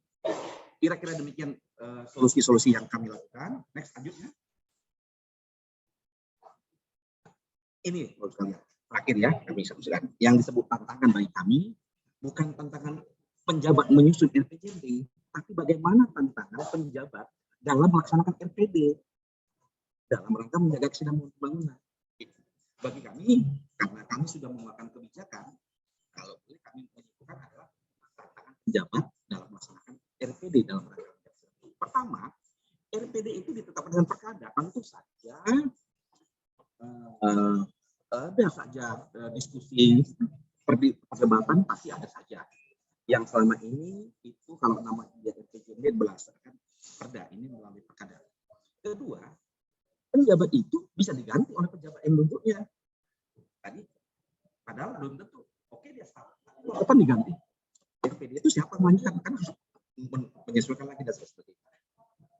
Ketiga, RPD seorang pejabat juga punya tantangan untuk memimpin birokrasi dalam mengurus RPD-nya. Nah, yang ada di daerah itu. Keempat, seorang pejabat dalam kaitan dengan pelaksanaan RPD ini juga harus punya tantangan menjaga keharmonisan dengan DPRD-nya masing-masing. Kelima, para penjabat itu tetap memiliki tanggung jawab mewujudkan tujuan Pemda. Nah, tujuan Pemda nanti jadi bukan tujuan visi misi kepala daerah, tapi visi misi daerah di pagi-pagi. Jadi seorang penyusunan RPD itu melihat RPJPD-nya. Nah, jadi visi misi Pemda bukan visi misinya daerah, tapi visi misinya Pemda. Termasuk juga perkembangan dengan daerah orang, IKD-nya juga. Itu ada tantangannya. Kelima, menurunkan kinerja RPD setiap tahun kepada RKPD-nya yang selanjutnya akan dibahas dalam pembahasan KPPS serta pembahasan APBD. Tentu saja, kalau selama ini normalnya RKPD itu turunan dari RPJMD. Jadi DPRD secara psikologi bisa nerima dong, karena mereka nyusun RKPD itu merupakan turunan dari RPJMD yang merupakan perda, dari kesepakatan antara. Kali ini RKPD daerah-daerah contoh DKI, RKPD 2023 DKI itu bukan berdasarkan RPJMD DKI, tapi RPD DKI, Rencana Pembangunan Daerah DKI 2023-2026, yang dasarnya adalah perkada. Nah, ini juga suatu tantangan bagi seorang kepala daerah. Selanjutnya, seorang kepala daerah juga punya tantangan melakukan pengendalian dan evaluasi terhadap RPD yang sudah disusun, dan pada titik tertentu seorang kepala penjabat juga dimungkinkan untuk melakukan revisi terhadap RPD itu. Baik Bapak Ibu sekalian, mungkin demikian yang bisa saya sampaikan. Saya tidak terlalu banyak berbicara kaitan dengan penjabatnya, tapi kami berbicara kaitan lebih dekat kaitan dengan kebijakan pembangunan. Saya rasa demikian. Mohon maaf kekurangan kami. Sekian, terima kasih. Wassalamualaikum warahmatullahi wabarakatuh. Terima kasih. Waalaikumsalam warahmatullahi wabarakatuh. Terima kasih pemaparannya Pak Bob, yang kami rasa tentu mencerahkan dan banyak sekali hal yang bisa dipelajari. Mungkin saya juga minta izin nanti karena ada beberapa peserta yang minta PPT barusan ya Pak Bob, apalagi sebagian besarnya kan mahasiswa, jadi mungkin untuk dipelajari sebagai bahan dan seterusnya.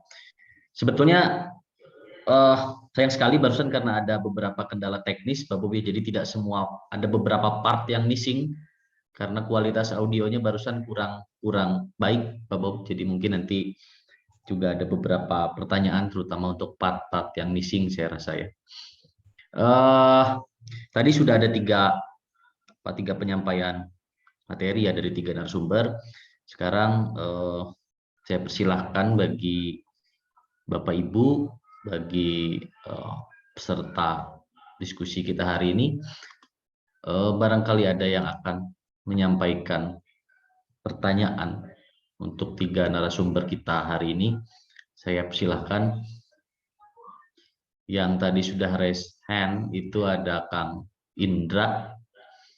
Karena masih ada keluangan waktu, kita masih ada kurang lebih sekitar 15-20 menit. Saya persilahkan Kang Indra untuk mungkin bertanya secara langsung terhadap narasumber kita hari ini.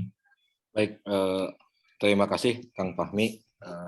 Mohon izin, Assalamualaikum warahmatullahi wabarakatuh. Saya mungkin mohon izin memberikan pertanyaan kepada 3 narasumber karena sebetulnya tadi apa yang disampaikan oleh Pak Bob cukup memberikan gambaran terkait dengan keresahan yang hari ini menjadi tema diskusi terkait dengan pembentukan RPJMD. Nah, tapi juga hal ini pada akhirnya juga menimbulkan pertanyaan baru. Yang pertama mungkin yang ingin saya tanyakan adalah sejauh mana efektivitas hari ini instruksi Mendagri bisa dijalankan dan menjadi landasan hukum dalam pembuatan tadi ya rencana pembangunan daerah itu. Kemudian juga yang kedua kan kembali terkait dengan legitimasi PJ kepala daerah karena ini dropping ya dalam tanda kutip.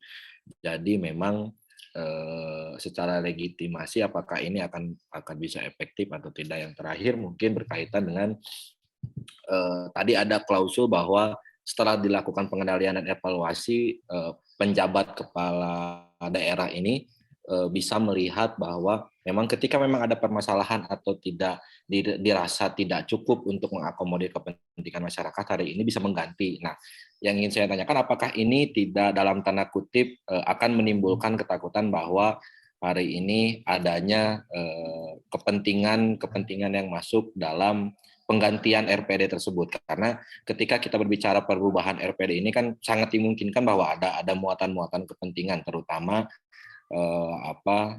ketika berdekatan dengan waktu atau jadwal pemilu. Nah, ini apakah ini juga tidak riskan dijadikan alat dalam tanda kutip untuk satu kepentingan? Mungkin itu pertanyaan saya untuk ketiga narasumber. Terima kasih, Kang Moderator.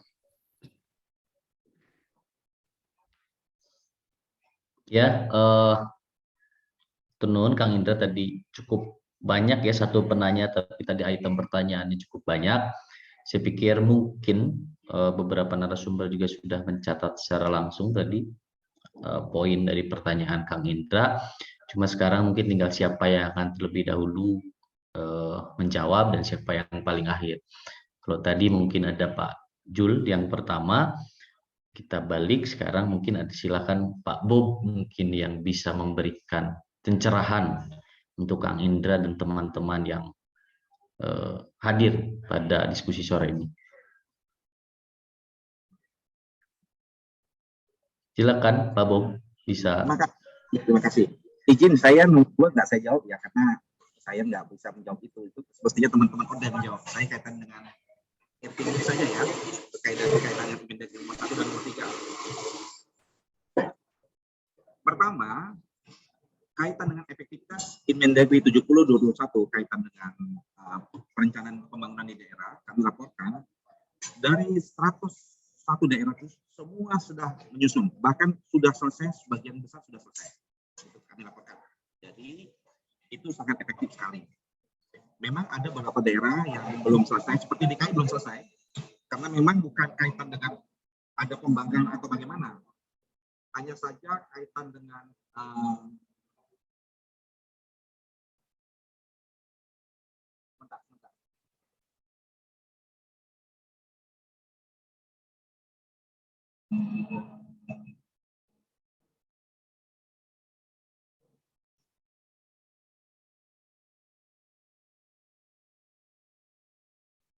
bentar ya Pak ya.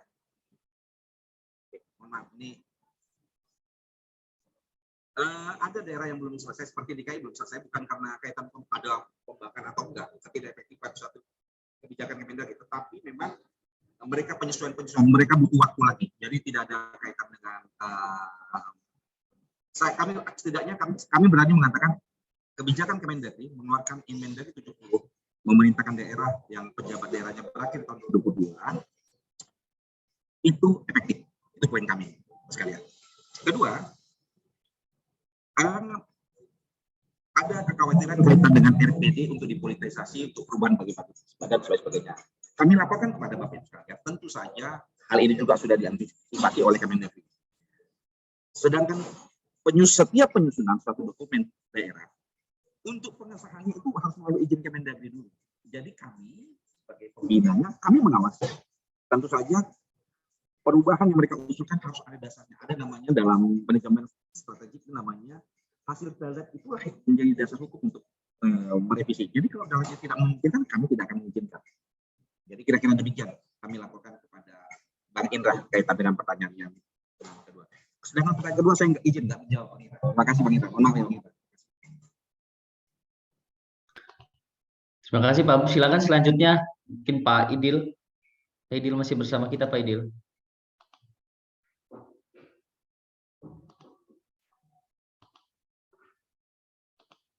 Halo? Ya silakan Pak Idil. Tadi merespon ada pertanyaan dari Kang Indra tadi Ya. Atau ya terkait beberapa hal dari yang tadi diulas oleh beberapa narasumber. Kira-kira Mas Idil tadi masih menyimak pertanyaannya atau Ya. tadi sedang berada di perjalanan? Gimana? Silakan Mas Idil. Ya, jadi ya kalau soal efektivitas tadi Pak Bob sudah sampaikan ya. Yang memang dalam konteks itu saya sih melihatnya begini. Yang paling penting itu adalah lekatan payung hukumnya apa. Kalau payung hukumnya sendiri sebetulnya tidak tersedia, ya tentu saja itu kan menimbulkan masalah di kemudian hari. Tetapi karena memang sudah ada payung hukum, yang nggak jadi masalah. Tetapi yang kaitannya dengan RPJMD, menurut saya selama memang tidak ada payung hukum yang mengatur soal kewenangan itu, maka tidak bisa serta-merta kita perpres maupun impres. Jadi kalau saya sih beranggapan bahwa sejauh ini perlu ada undang-undang ya yang menjelaskan atau memberikan pengarahan mengenai soal itu. Itu pertama. Lalu yang kedua soal legitimasi. Ya kalau soal legitimasi sebetulnya menurut saya karena memang sudah diatur soal penjabat daerah, maka itu tidak jadi masalah, itu tetap terlegitimasi. Legitimasi politik itu tetap berjalan pada sosok penjabat daerah. Karena bagaimanapun mekanisme hukum sudah mengatur soal itu, meskipun mereka kemudian tidak dipilih oleh rakyat, tetapi justru ditunjuk, tetapi karena memang begitulah mekanisme di dalam pemerintahan, ketika memang sudah selesai pemerintahan, selesai kepala daerah itu menjabat selama 5 tahun, maka dia untuk mengisi kekosongan itu ditunjuklah penjabat daerah sementara sampai terpilihnya kepala daerah definitif. Jadi soal legitimasi menurut saya sudah sudah selesai ya, Bang Fahmi. Begitu kalau saya. Oke, terima kasih Mas Idil. Nampaknya sedang di perjalanan. Jadi semoga hati-hati gitu Mas Idil ya di perjalanan. terakhir untuk menjawab pertanyaan dari Kang Indra tadi, pertama tentu saya ucapkan apresiasi yang besar. Kami ucapkan apresiasi yang besar. Pak Julfikar Arse masih stay tune ya, masih bersama kita sampai sore hari ini. Jadi untuk efektif waktunya, silakan Pak Jul mungkin bisa memberikan beberapa respon terkait tadi pertanyaan yang diajukan oleh Kang Indra. Waktu dan tempatnya, saya persilakan Pak Jul. Siap, Bung Fahmi, ya, Bung Muhammad Indra Purnama. Ini termasuk siapa? Pak Bob Sagala sama Bung Idil Akbar ya. Begini, saya mau lebih lugas saja. Memangnya kalau tidak ada RPJMD karena katakanlah mengikuti Pak Bob Sagala di Undang-Undang 23 2014 gitu ya, harus ada dokumen itu yang dibuat oleh kepala daerah terpilih. Karena ini berakhir gitu, nggak jalan itu pemerintahan. Itu memangnya memangnya nggak bisa kerja kan gitu. Jadi harus begitu dong ininya itu, apa namanya. Tanpa ada RPJMD pun Pak Bob Sagala ya, Bung Indra ya, masih ada musrembang ya, masih ada yang tiap tahun ada musrembang, ya kan. Mau dari tingkat desa, kecamatan, kabupaten, lalu provinsi, itu bisa juga dijadikan dasar. Musrembang itu perintahnya undang-undang sistem perencanaan pembangunan nasional. Jadi apa ya, kita ini apa ya? Menurut saya banyak dokumen-dokumen itu yang ini Pak Bob, Dirjen Bina Bangda itu kan senior saya itu, siapa Pak Teguh Setiabudi itu, coba lebih out of the box gitu adalah ya. Terlalu banyak dokumen di kita itu sebenarnya itu di birokrasi kita ini yang kadang-kadang nggak juga kita pakai itu ya, dokumen-dokumen itu. Makanya tadi saya bilang RPJMD ada RPJPD kan tadi katanya ya, rencana pembangunan jangka panjang pembangunan daerah, rencana pembangunan jangka panjang daerah kan gitu ya. Yang penting kan semuanya kepada tujuan negara itu ya, tujuan negara 4 semuanya mengarah ke sana semua ya kan. Itu habis itu kita punya itu tadi saya bilang RPJPN itu, rencana pembangunan jangka panjang nasional gitu. Ya. Terus tadi saya bilang juga ya toh, ini kan bukan soal pidana ya, ini kan soal administrasi pemerintahan. Memangnya kalau itu tadi, kalau sudah berakhir nggak bisa kita pakai. Misalnya RPJMD 2017, 2022, 2018, 2023, terus sudah berakhir nih kepala daerah, wakil kepala daerahnya. Karena 2024 baru pemilihan lagi, ada penjabat. Lalu penjabatnya itu memang nggak boleh lagi pakai. Kan gitu. Pak Bob Sagala coba. Kalau saya sih boleh. Karena apa? Bisa jadi yang saya bilang tadi itu belum tentu semuanya tercapai. Jangankan yang 5 tahun, yang rencana kerja pembangunan daerah setahun aja, belum tentu setahun itu bisa dilaksanakan semua. Gitu loh. Jadi aduh ininya itu apa namanya itu.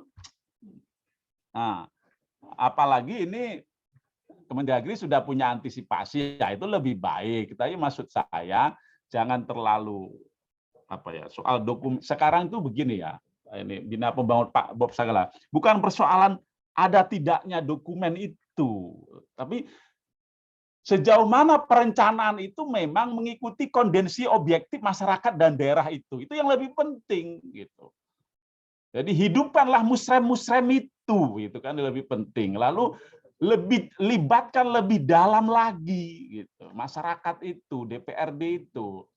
Kita punya musrem ya Pak Bob Sagala, tapi kan saya tanya sering ke dapil-dapil itu formalitas saja kan gitu. Terus gimana itu? Jadi bukan pada soal dokumen itunya lah rencana itu melibatkan ya. Kita mau bangun apa sih tahun ini? Nah, itu kan harus didiskusikan. Selain memang sama yang ahli juga mengajak masyarakat. Nah, kita sudah punya prosedurnya, punya mekanismenya. Tapi kan itu tadi masih formalitas saya bilang. Itulah yang diperbaiki kan gitu. Sejauh mana terbuka apa namanya kita ini sebagai pemimpin daerah itu, mau kepala daerah definitif, mau penjabat itu lebih terbuka lah menyampaikan rencana-rencana itu. Kita sudah punya undang-undang apa namanya Sinas Iptek itu. Setiap rencana itu harus berbasis riset, ya. Buatlah yang berbasis riset itu, selain berbasis aspirasi dan kondisi objektif masyarakat serta potensi daerah, kan gitu. Jadi lebih ke sana.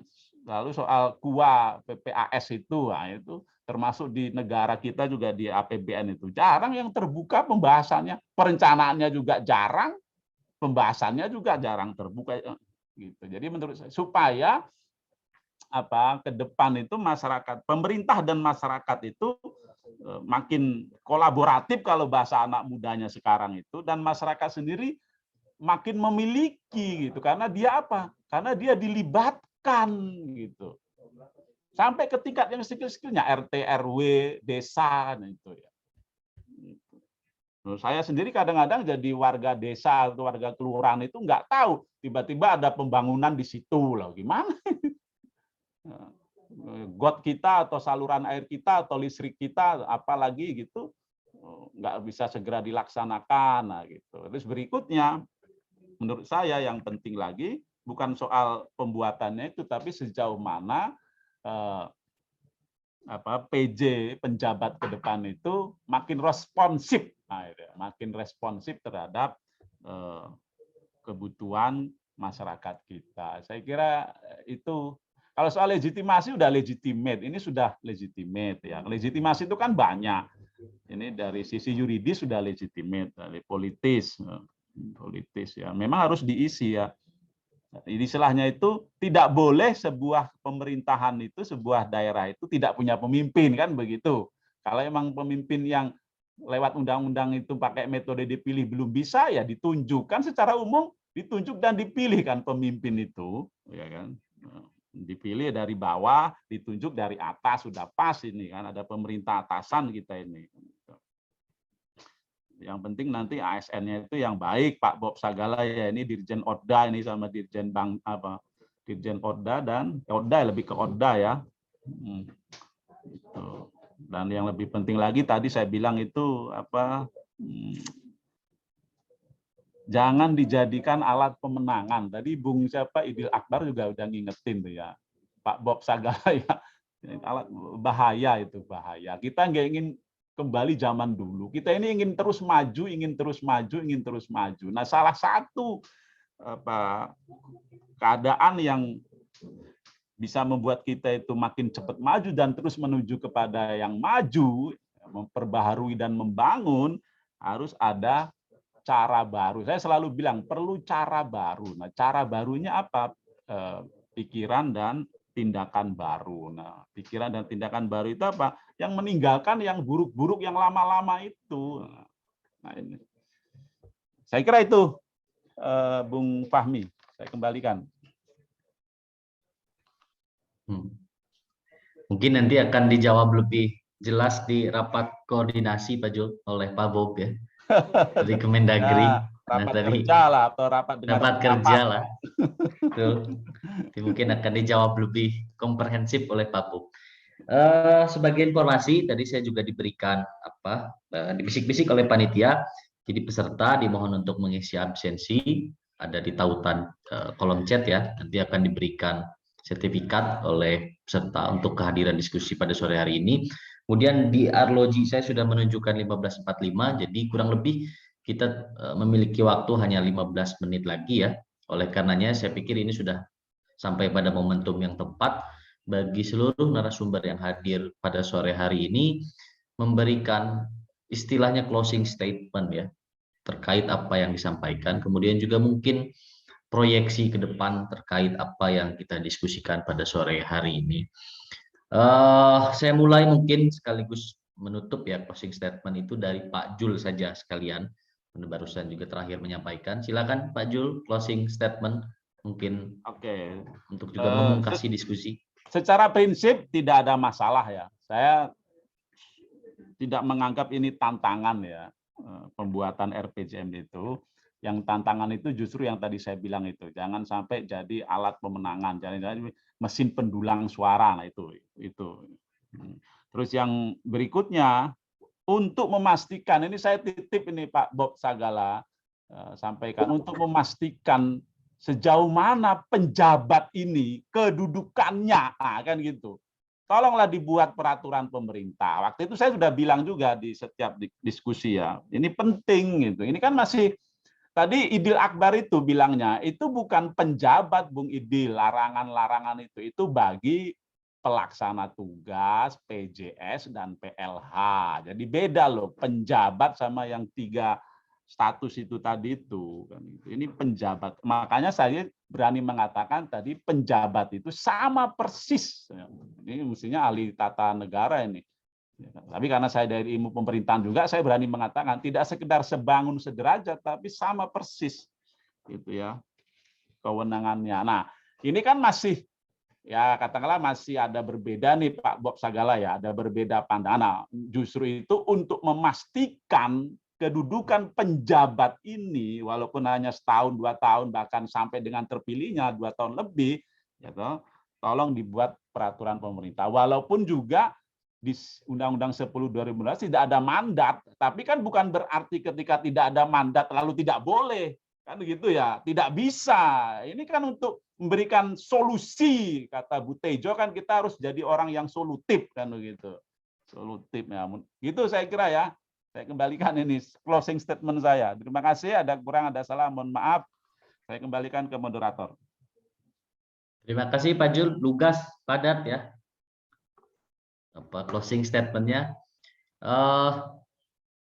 Barusan Mas Idil masih di perjalanan, jadi saya persilahkan Pak Bob nih untuk memberikan closing statement pada diskusi kita sore hari ini. Silakan Pak Bob.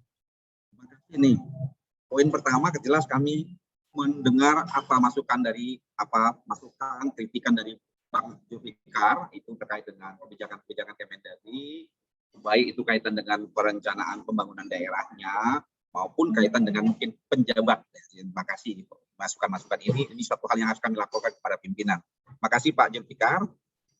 Satu hal yang jelas kami mengajak seluruh stakeholder di Republik kita ini ya terhadap kaitan dengan pembangunan daerah untuk sama-sama kita melakukan pengawasan pembangunan daerah, karena Kemendagri sekalipun mungkin tidak bisa sendiri, juga butuh semua pihak terhadap kaitan dengan kebijakan Kemendagri, khususnya terkait dengan implementasi RPD yang kita sudah harapkan di susun daerah, sehingga kita harapkan daerah itu betul-betul dengan RPD 2023-2026 akan terbangunlah perencanaan pembangunan atau terimplementasilah pembangunan daerah yang berorientasi kinerja. Saya rasa demikian. Sekian dan terima kasih.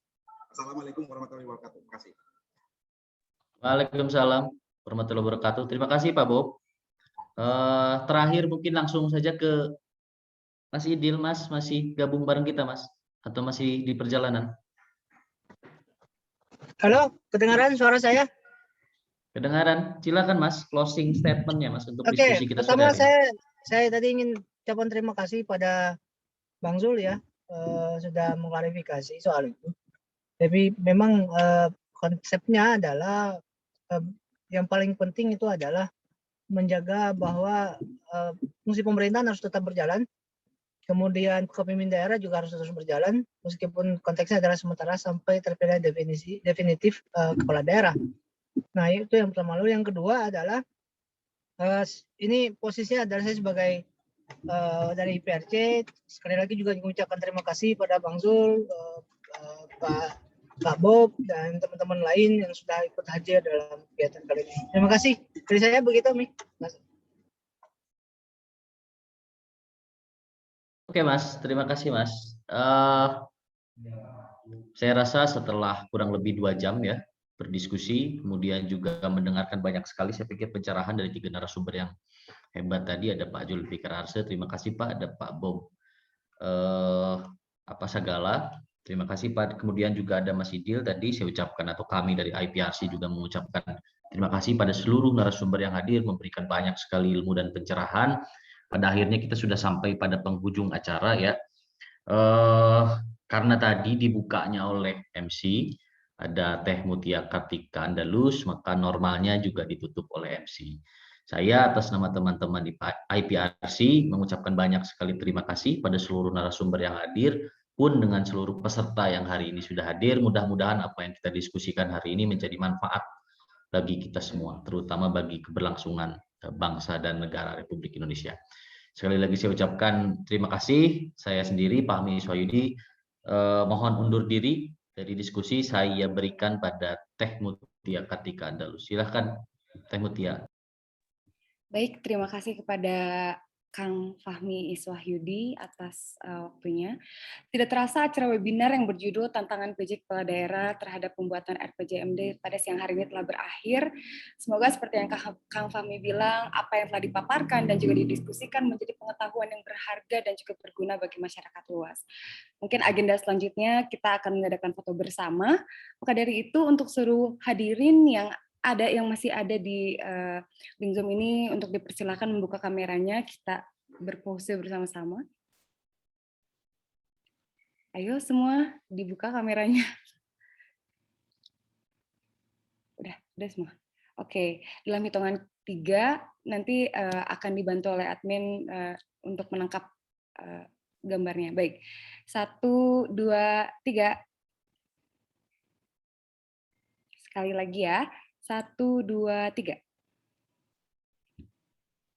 Baik, terima kasih. Sungguh ramai sekali ya. Dan tak lupa juga, saya ingin mengucapkan terima kasih kepada pihak-pihak yang telah berkontribusi dalam terselenggaranya acara ini, seperti kepada para narasumber yang terhormat, moderator, dan juga kepada rekan-rekan IPRC tentunya. Dan sekali lagi, saya juga mengingatkan kembali kepada para peserta untuk mengisi formulir absensi untuk mendapatkan e-sertifikat. Dan untuk teman-teman yang mungkin terlambat masuk ke dalam diskusi ini, bisa juga mengulas kembali diskusi kami di channel YouTube kami yang berjudul Indonesia Politik Research and Consultant atau IPRC. Atau juga bisa mengakses Instagram kami di @iprc_official untuk mendapatkan informasi-informasi terkait dengan diskusi-diskusi rutin yang kami adakan. Maka dari itu, saya Mutia Kartika sebagai host pada acara siang hari ini pamit undur diri. Mohon maaf atas segala kekurangannya dalam acara ini. Wabillahi taufiq wa hidayah. Wassalamualaikum warahmatullahi wabarakatuh. Selamat siang semua. Pak Bob semua, Bung Idil semua ya, pamit dulu. Bung Fahmi, Teh Mutia, Nanang Suryana. Terima kasih. Terima kasih banyak Kakanda. Oke, yuk, siap. Terima kasih juga.